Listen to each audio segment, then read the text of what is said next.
heard me make the comment, sometimes it's easier said than done, and that's being happy, okay? Somewhere in this lesson, we're going to sing number 653, okay? Sing and be happy has an upbuilding, uplifting part of this lesson. Haven't quite decided what part of the lesson we're going to sing this in, so I'll let you know as soon as I figure it out, okay? But anyway, we will be singing it at some point in time. You know, on this overhead, one of the things you see that there are things that we are in charge of, okay? Whether we like to accept it or not, or whether we want to believe it or not. Sometimes we're burdened down with so many cares that we can't see the forest for the trees. You can't see the roses for the thorns. I know I've been in situations like that. I'm sure being human, you've been in situations like that. And we can see in the Bible, and we're going to look at an example of where the Apostle Paul and Silas could have been like that. They couldn't see the roses because they was in the bed of thorns, okay? And we're going to see what they were doing, okay? But as most things in life, we have a choice of the things that we're in charge of. And on this opening overhead or slide, it says, I am in charge of how I feel, and today I'm choosing happiness. I'm in charge of how I feel, and today I'm choosing happiness. Now that's something we can do. That's something that nobody else can make that choice for us. You know, sometimes we're waiting for somebody else to make us happy.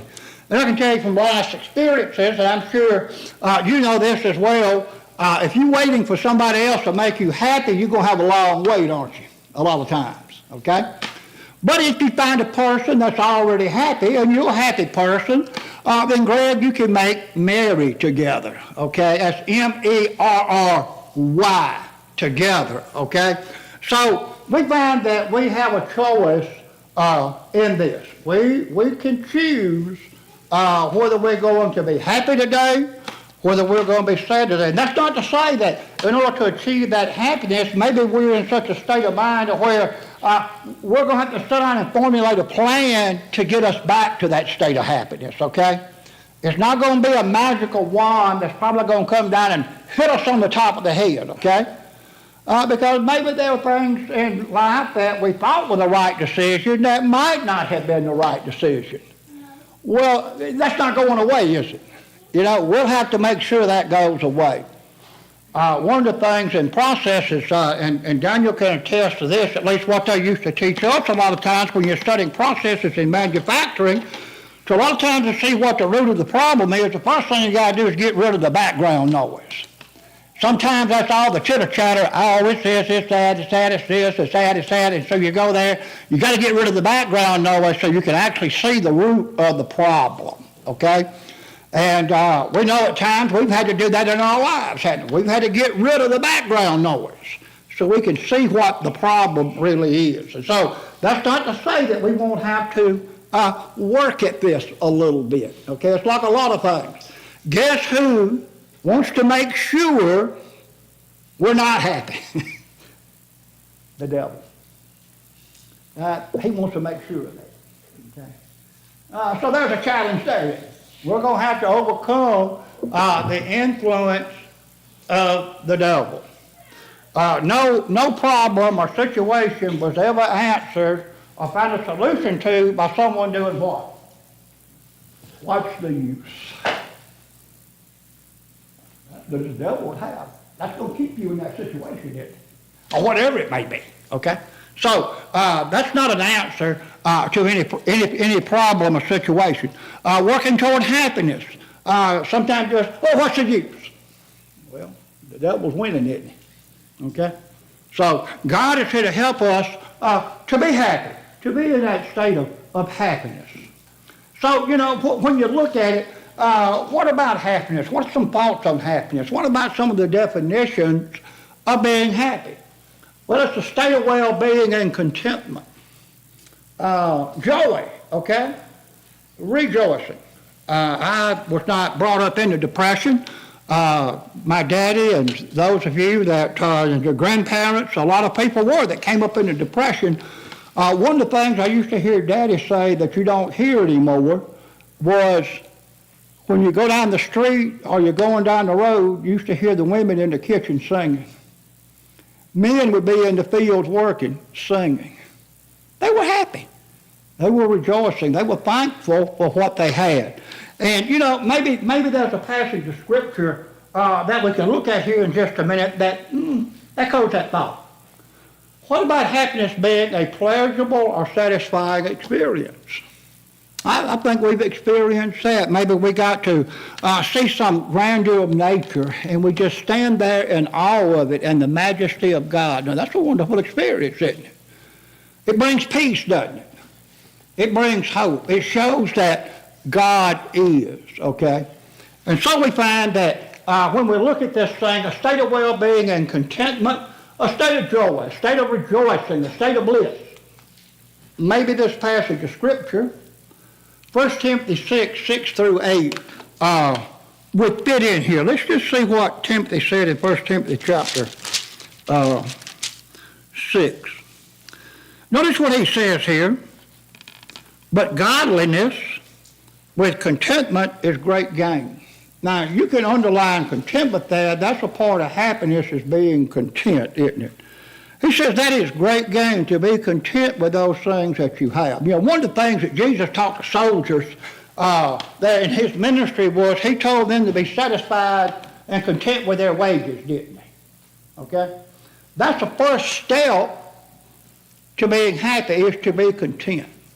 Sometimes, and I can't remember the little book that I read, it had to do with the thought that a lot of times maybe we haven't progressed in our blessings because we're not happy and content with what we have, okay? We haven't thanked God for the blessings we have because our mind is cluttered with what we don't have, okay? And that clutters the mind, doesn't it? It sure does. For we brought nothing into this world, and it's certain we can carry nothing out. Isn't that the truth? Even though, out on Facebook and some of the other social media, sometimes you'll see somebody will put out there, they'll have a hearse with a cart behind it or a trailer behind it, an enclosed trailer, and it'll say, carrying his money with him. Well, still far as it's going to go is in the ground with him, isn't it? It ain't going with it in the heaven because there's no bank, Greg, even though there is a street singular of gold. Okay? So it is a very wealthy place. But anyway, that's another story. And having food and raiment, let us therewith be content. So Paul is saying here, really, it's the simple things, isn't it? Having food and raiment, let us be content. One of the things that I noticed when Jesus talked about that in Matthew chapter 6, about the lilies of the field and how they spin, and all those types of things, and about how God feeds the birds and things of that nature. Food and raiment and something to drink. You know what's missing in this? Where did he say shelter? It's just a thought. I mean, nothing wrong with having shelter, okay? We should have shelter. But it's not mentioned in there. It talks about food and raiment and having something to drink, doesn't it? The very basics of life. To be content with that. I have known, and maybe you have known, in times past, I've met a couple of preachers in the church, that because that was not mentioned there, they didn't own property, they always rented. Now, I wouldn't go that far with it, but there's nothing wrong with that in its proper perspective, but they wouldn't own property, right? Paul also says in Philippians chapter 4, verse 11, not that I'm speaking of being in need, for I have learned in whatever situation I am, to be content. There you go, to be content. There you go. And what is really powerful about that passage there as well is, where was Paul when he wrote that? He wrote that to the church at Philippi, so I'm thinking he was in prison. He was in prison. Yeah, under house arrest at least anyway. Yeah. I'm content. Yeah. I'm in prison, I'm in chains, but Yeah. I'm content. Yeah. I had to stop and think for just a minute where he was at with that. But yeah, that's right. He had to learn, but he had to do what? He had to learn contentment. You see, there are things you have to learn. It fascinates you when you look at Isaiah chapter 1. You get out along about verse 18, and Isaiah tells Judah and Jerusalem, learn to do well. not something that comes automatic a lot of times, is it? You have to learn to do well. You learn to do righteousness or the things that's right in the eyes of God. That's what he's got into consideration there, okay? They have apostatized and he wants them to come back. Well, you're going to have to go back and learn these things. Sometimes we have to relearn them, okay? Because the devil wants to take those things away from us. Very good, Ryan. That's a very good verse on that. So, That also looks back toward what your first slide there is, happiness is what we control. We can't control what's going on around us, No. what our situation is, No. what's happening, who's saying what, who's doing what. Only what we are doing in response or in the first place, that's what we control, and be happy. right. The only person I really can control is me. Really, if you boil it down, you know, and maybe this is not a good analogy, but I kind of use the stop signs and the traffic lights as an example. You have a four-way intersection, and you have wrecks there because there's no marking there.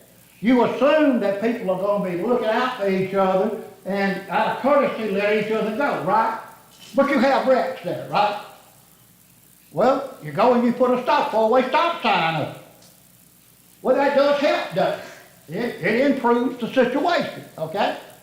Do you still have wrecks? Yeah. So you go there and you put a traffic light on. Does that improve the situation? Well, yeah, it does. But do you still have wrecks? Yeah.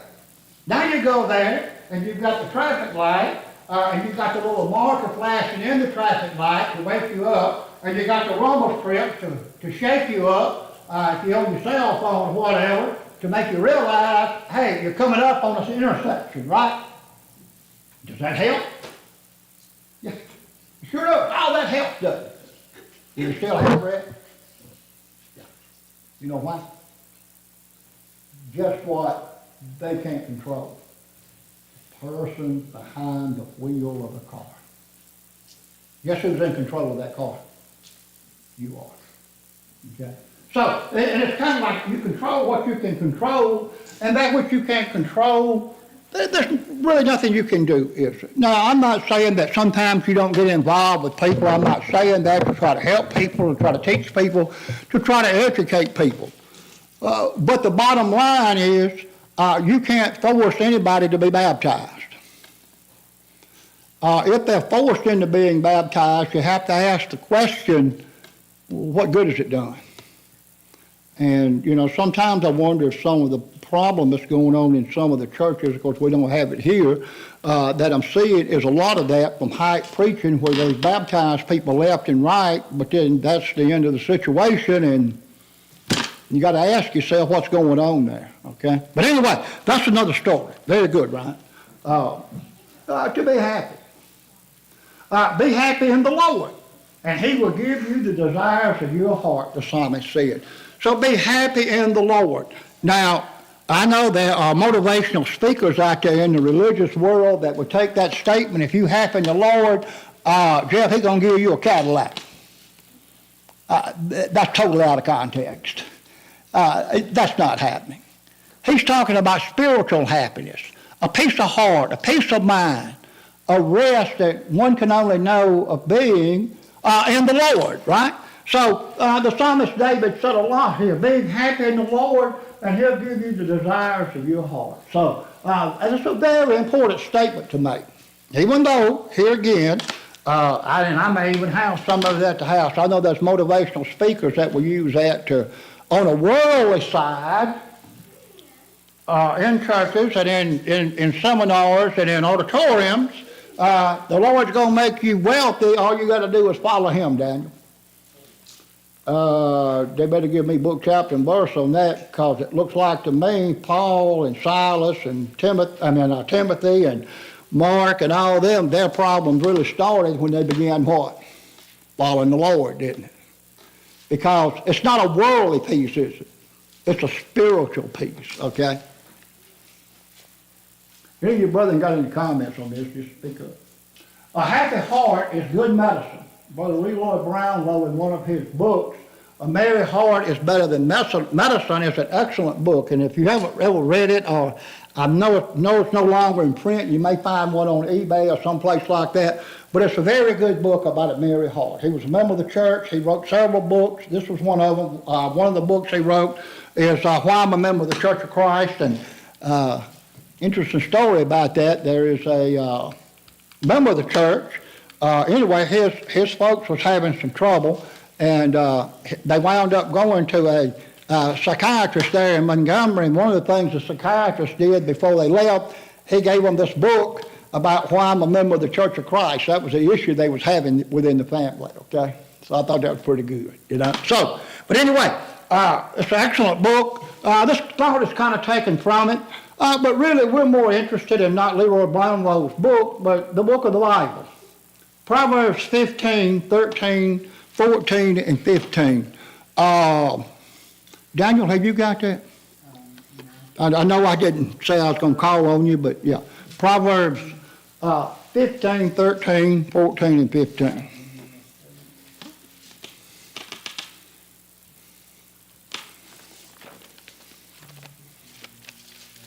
Hebrews 13 and 6 said, let us be content with whatever we have. Oh, yeah. Because, you know, that's a good thing. Right, right. Whatever you have, you be content. Be content, right, right. Hey, did you find that down? Yeah. Well, go ahead. There's another scripture somewhere there, but I couldn't get it to come to me. But it said, let us be content there. If we have food and drink, let us be content therewith, for we brought nothing in this world. It's certain that we carry nothing out. Yeah, we just read that from 1 Timothy chapter 6. Yeah. Yeah, yeah. Dan? A merry heart makes a cheerful countenance, but by sorrow of the heart the spirit is broken. The heart of him who has understanding seeks knowledge, but the mouth of fools feeds on foolishness. All the days of the afflicted are evil, but he who is of a merry heart has a continual feast. Okay, so what's he saying there? A merry heart. A merry heart is good for the countenance, isn't it? So what is our countenance? That's our facial expression. That's our body language, if you will. You know, a lot of times, it's like a lot of things. You can tell when somebody's at peace and when somebody's happy. They really haven't got to tell you, have they? It's kind of like when you're sick and dealing with people and supervising people for years and years. One of the things that I learned, don't nobody have to tell you when they're sick. You can just about look at them and tell, okay? You know? Just about look at them and tell when they're under the weather, okay? So, but anyway, that's what a happy heart will bleed forward. But by the same token, a broken spirit is rottenness to the bones, okay? There have been many people passed away, and I have heard people say, well, he passed away from a broken heart. You know? It's destructive, isn't it? It contaminates, it spoils. And so we find that we want to generate that happy heart within us, that good medicine. One of the things that I have read, and I know things are changing medically, but you know, at one time they didn't think it was good for people to go in somebody's room and talk to them and sing to them and pray over them and things like that. Guess what they're saying now? That's good medicine. It's good medicine. That helps. Even the body knows it needs to be relaxed state. It needs to have hope. It needs to have peace. And so we find that those things are changing even in medicine, going back to some of the more traditional things. And I'm gonna have y'all read some scripture, some of you gentlemen. Here we have a tree. Part of that tree is lush and green and fruitful with a merry countenance. Part of that tree is a broken spirit, dark, no leaves, no fruit, despondent, turned within, no hope. So let's see what this is about. One side of the tree is the happiness of the wicked. Where do they get their happiness from? Okay? One side of the tree has to do with the happiness of the righteous. Okay? So let's take a look here. Adam, by chance, would you look at Psalm 17:14? Psalm 17:14, and Jeff, would you look up Luke 16:25? And I'll give y'all just a minute. It's been a while since I taught this lesson, so I'm a little bit sluggish with it too, going through the slides. Psalm 17:14.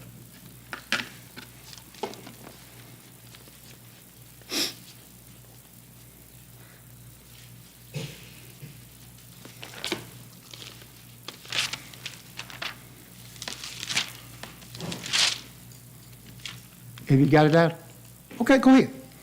With your hand from men, O Lord, from the men of the world who have this portion in this life, and those bellies you fill with your hidden treasure, they are satisfied with children, and leave the rest of their possessions for the babes. Okay, so that's how the wickedness is happy. They have full bellies and they have children, but yet when they leave, where does their substance go? Back into the world, doesn't it? You know? So it's on the temporal. The very next verse really fits in with what David's trying to say here. As for me, I will behold thy face in righteousness. I will be satisfied when I awake with thy likeness.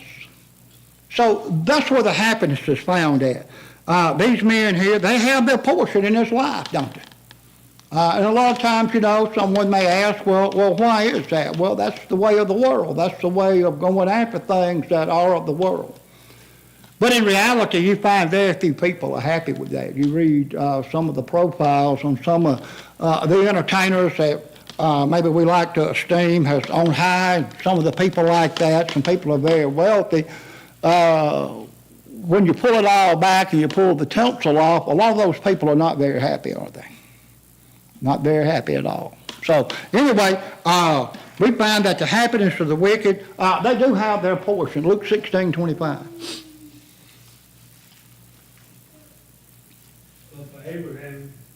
But Abraham said, child, remember that you are in your lifetime receive your good things, and Lazarus in life and bad things. But now he is comforted here, and you are in anguish. So in the story of the rich man and Lazarus, what did the rich man have in his lifetime? He had a sumptuous life, didn't he? Lazarus had the evil things in life, didn't he? Now look who's rich and look who's poor. So we find, as we look at it, the happiness of the wicked, as we're seeing, is found in the tangible things of this world. Okay. What about the happiness of the righteous? Hope in the Lord, Psalms 146:5.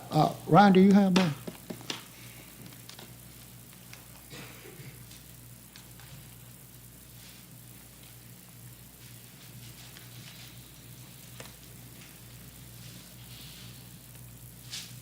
Blessed is he whose help is the God of Jacob, whose hope is in the Lord his God.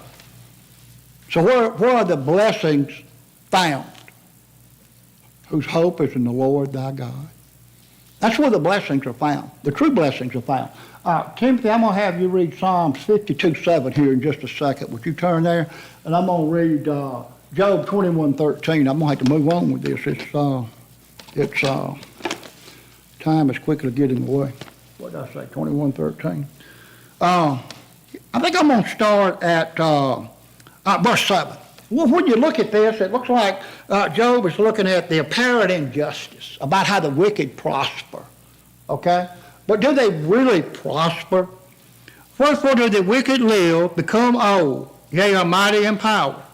Their seed is established in their sight with them, and their offspring before their eyes. Their houses are safe from fear, neither is the rod of God upon them. Their bull generate and faileth not. Their cows calfeth and casteth not her calf. They send forth their little ones like a flock, and their children dance. You know, he's looking at here the apparent injustice. Why are the wicked so happy? Why do they prosper? You know? And you know, if you remember, Job has lost everything, hasn't he? You know, a lot of times we don't really like to go past Job chapter 3 where Job didn't curse God. But Job had a lot of questions about life, about why. Okay? Nothing wrong with asking why. Okay? So, anyway, and so it seems like their prosperity, they take the tremble and the harp and the rejoice at the organ. They spend their days in wealth and in a moment go down to the grave. Therefore they say unto God, depart from us. And that's what that leads to, doesn't it? A departure from God, doesn't it? You know, that's one of the things that that you notice in religious history, if you go back and look at it, the church has always been in its best in calamity. When things were not prosperous, okay? When things were not flowing like they do, when there was no money and people had to work to eat and things of that nature. You find great prosperity in the church when you go back and you look at it historically. Why? Because then it becomes apparent that the message of Jesus Christ is that a message of what? Hope. If you've got all these things, what he's getting at here, if you've got all these things, it's hard to hope, isn't it? You've got everything. It's hard to put it in perspective, isn't it? And so we find that's what he's looking at here. And so they say, depart from us, for we desire not the knowledge of God. When do I need the knowledge of God? I've got it all as far as based on the world, right? Now notice what he says here. What is the Almighty that we should serve him? And what profit should we have if we pray unto him? Lo, their good is not in their hands. The counsel of the wicked, Job said, is far from me. So, you know, they're not looking at the things of the Lord. Their happiness is strictly in the world. Psalm 52:7. Lo,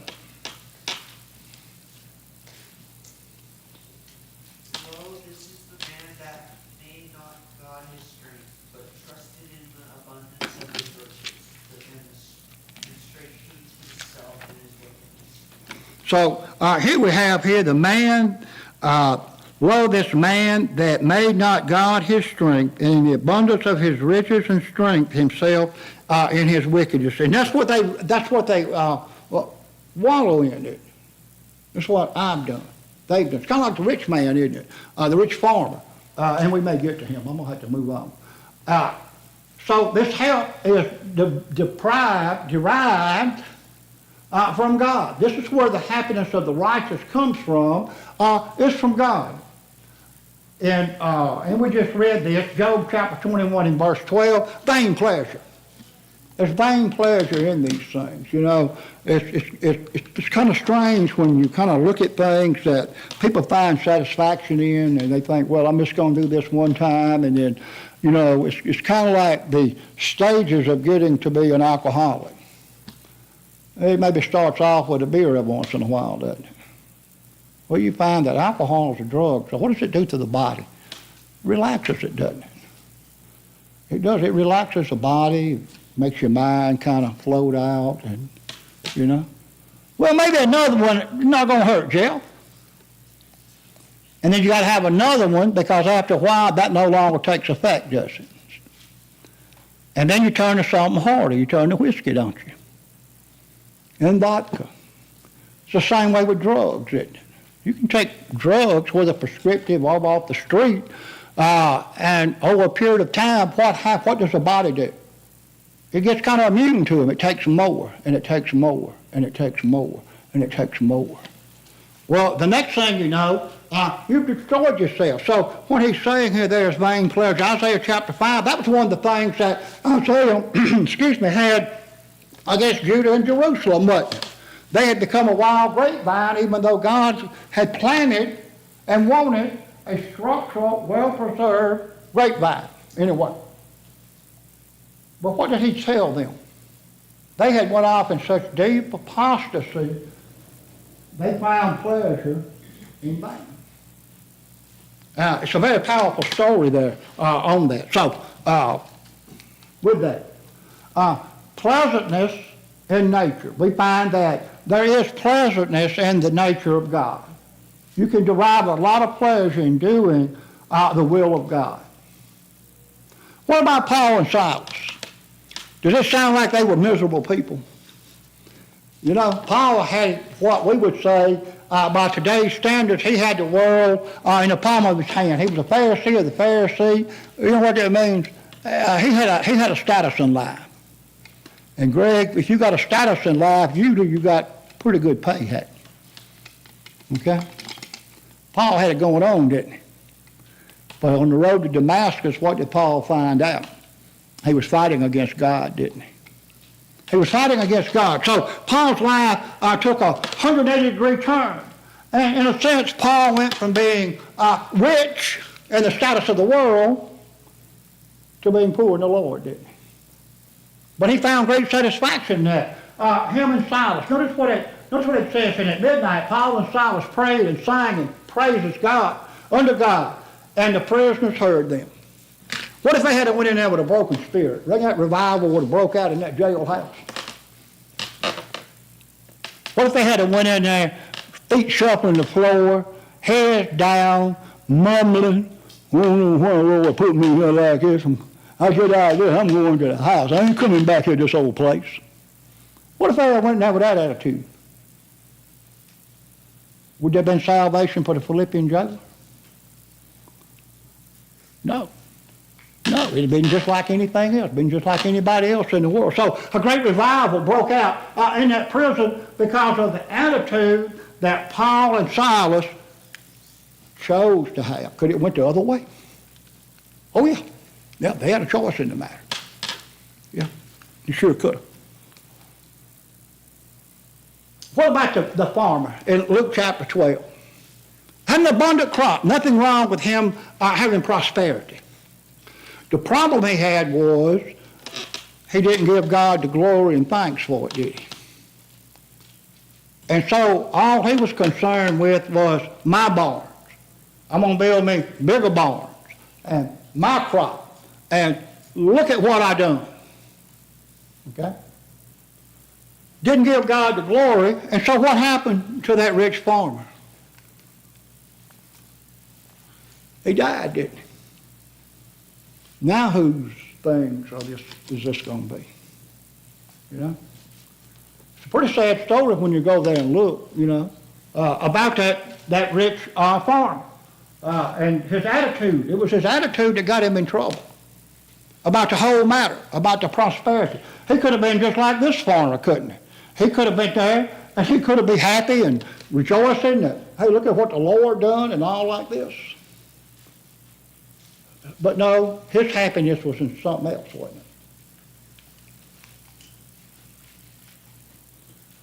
it? Revelation 14:13, I heard a voice from heaven saying unto me, Write, blessed are the dead which die in the Lord from henceforth, yea, saith the Spirit, that they may rest from their labors, and their works do follow them. Revelation 14:13. Blessed are the dead which die in the Lord. There's no greater blessing than that, is it? That's peace, isn't it? Knowing one day there's going to be a better resurrection. There's no rest for the wicked. Greg, would you turn there, Luke chapter 16, and we'll just look at verse 23.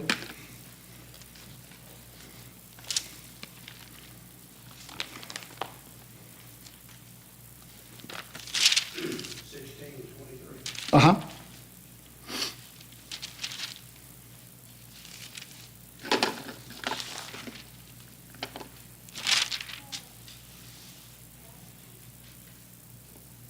Hades he lifted up his eyes, being in torment, and saw Abraham far away, and Lazarus in his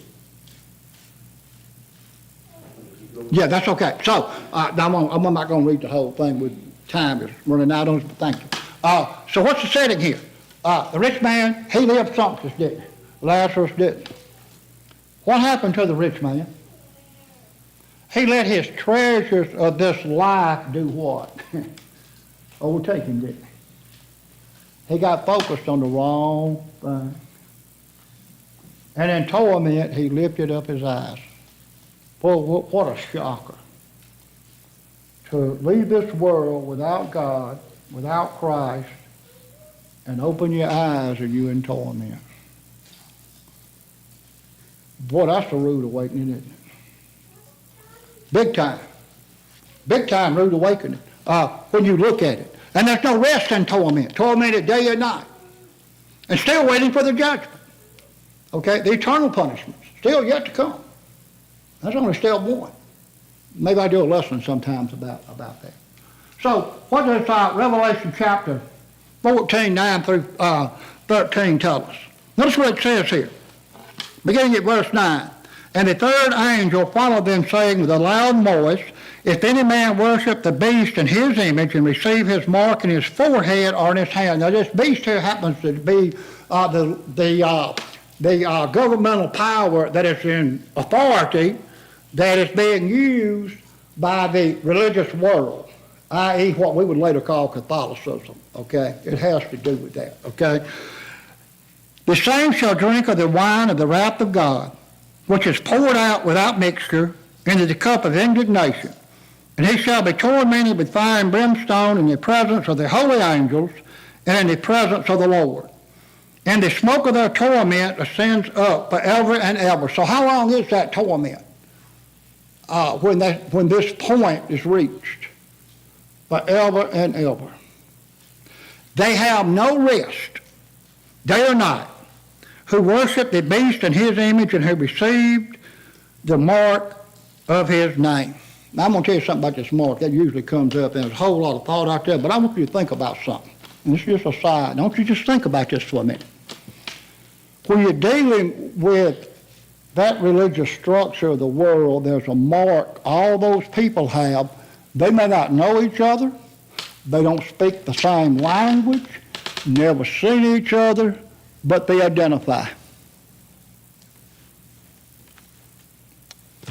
You just think about it for a minute. I don't care where you're at in the world. They can identify. It's just something to think about. Well, and that's a whole nother realm of things. But when you look at it, it does seem to fit in a way, doesn't it? And so we find the smoke of their torment goes up. Here's the patience of the saints. Here are they that keep the commandments of God and the faith of Jesus. And I heard a voice from heaven saying unto me, Right, now blessed are the dead which lie in the Lord, saith the Spirit, they may rest from their labors and their works do follow them. But what about those that don't die in the Lord? That's the unrest of the wicked, isn't it? It sure is. And I'm going to move on. Isaiah 12, 2 through 3. Behold, God is my salvation. I will trust and not be afraid. For the Lord Jehovah is my strength and my song. He also has become my salvation. Therefore with joy shall you draw water out of the wells of salvation. With joy is for those wells of water, it says. You know, Jesus, the woman in the well in John chapter 4, verse 13, Jesus said unto her, Whosoever drinketh this water shall thirst again, talking about physical water, okay? But you know, it does bring temporary relief and happiness a lot of times, doesn't it? Temporary. You be out working, it's hot, you tired, you're thirsty, and you get a cold cup of water or a cool cup of water. Sometimes maybe you get it in a quart fruit jar. You know what you have a tendency to do? Keep drinking, don't you? It's so refreshing, so relaxing. It rejuvenates you, doesn't it? Well, see, this water is a continual process. The other water that Jesus is going to give, but whosoever drinks of the water that I shall give him shall never thirst. But the water that I give him will become in him a fount of water springing unto everlasting life. Sense of joy in that, isn't it? There's a sense of peace in that, isn't it? Knowing there's water out there that we can drink that will never thirst again. That should make us happy, shouldn't it, in life? 1 Peter 4, 12 through 13, this is where I think I'm going to stop here, I think. Beloved, think it not strange concerning the fiery trials which is to try you, as though some strange thing happened unto you. But rejoice, inasmuch as ye are partakers of Christ's suffering, that when his glory be revealed, ye may be glad also with exceedingly joy. Rejoice in those things. But rejoice. You know, that's what the opposite of what the world teaches, and there's some other scriptures on that. This happens to be from 1 Peter chapter 4. There's also 2 1 Peter chapter 3, 13 through 16. We just don't have time to cover all of it. But anyway, that's right the opposite. How you going to be joyous when you're undergoing trials? The world says you can't. The Bible says you can. We just saw some examples, didn't we? We saw Paul and Silas, didn't we? What about the disciples as they went out into the world to preach the gospel? What about Jesus himself? You know, Hebrews 12:2 says, for the joy that was set before him endured the cross. Well, that's a powerful thought, isn't it? For the joy that was set before him, he endured the cross. Make my little old pity-potty problem seem insignificant, Daniel. Huh? You know? And so we find in Acts chapter 8 and verse 39, I want you to notice something that happened here when that person obeyed the gospel. When they came up out of the water, the Spirit of the Lord carried away Philip. And the eunuch saw him no more, but he went on his way miserable, that he found the peace of the Lord. That's not what it said. If we've got that frame of mind, then there's a heart problem here. Notice what it says here. But went on his way rejoicing. One of the things that as you study the old Bible and you study the new Bible, do you ever find a miserable follower of God, a true follower of God that's right in the heart? Do you ever find a miserable one? I can't find one. If you find one, let me know, because I'd like to see the context and setting of where he's at, okay? Now, have I found him despondent a little bit? Or maybe even depressed a little bit? You know? Yes. But do you find one miserable because they trust in the Lord? You know? They work it out, don't they? They trust in God. They don't let the devil... See, when that despondency and that depression sets in, guess where that's from? I tell you it ain't from God. It's probably coming from the devil. Now, I got to give him a break a little bit, okay? Can we bring stuff on ourselves that'll put us in that state of mind? Sure, look at David. Lord. He brought so much stuff on himself, didn't he? But still in the end, what did he do? He trusted God, didn't he? He trusted God. And so that's what we need to do. In order to find true happiness and peace, we've got to trust in God, haven't we?